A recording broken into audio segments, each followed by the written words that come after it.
Donc voilà, ça fait combien de temps que vous êtes ici à Moreno, dans le cadre à Boucherie? Je suis installé ici à peu près depuis 2009, donc depuis quasiment les débuts du centre commercial. Et depuis le début du centre commercial, donc 2009, donc ça va faire 4 ans, vous sentez que ça a évolué avec la fermeture des commerces? Écoutez, on a connu quand même on a connu un peu de haut au début, on a connu aussi des bas. Après, comme je dis toujours, donc en fait, nous, on est dans un centre commercial, il faut que les offres soient attractives, qu'elles soient populaires. La réussite du centre peut se faire si vraiment l'ensemble des commerçants sont installés et gérés convenablement.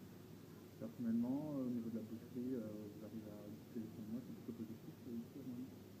Écoutez, concernant la boucherie, donc, comme vous le voyez, on est toujours présent. Donc, le marché il est réellement présent sur la zone. Il y a quand même un beau potentiel. Donc, on a une offre de produits qui est adaptée à la clientèle, qui est très large. On a même une clientèle extérieure à Moreno qui nous encourage dans nos ventes.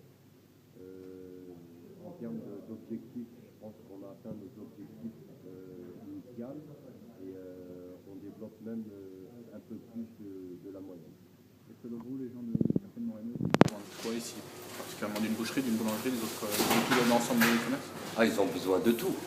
Forcément, on a besoin de tout. On a besoin de boulangerie, on a besoin de supermarchés qui puissent apporter aussi une offre.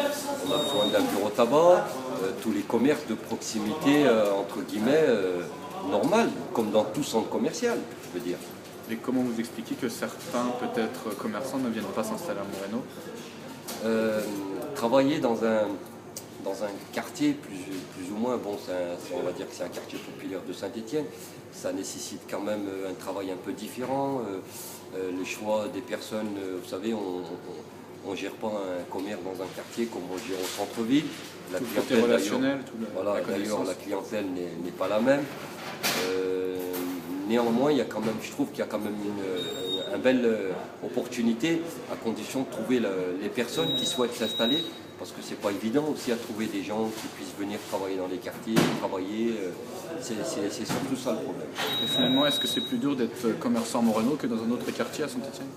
Non, non, je pense même qu'à Moreno, je pense qu'on est même mieux qu'ailleurs.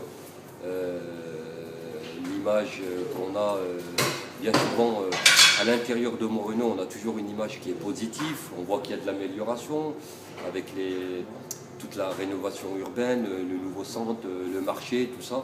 Mais c'est vrai qu'on la perception d'image de Moreno, à l'extérieur de Moreno, on l'aperçoit toujours un peu plus négatif. Parce que bon, souvent quand il y a du mal, on en parle beaucoup. Quand il y a du bien aussi, on en parle très peu. Il est là le malaise aussi. Et les gens, au quotidien, ils vous font remonter quoi comme type de problème? Tu me gênes, toi, tu me rends timide, toi. Parce que tu me regardes et... Non, non, je rigole, regarde. Oui, donc... Mais il venait quoi? Il attendait quoi? La commande à qui? Ah. Et oui, et justement, les gens au quotidien, ils vous font Tu vas finir ça?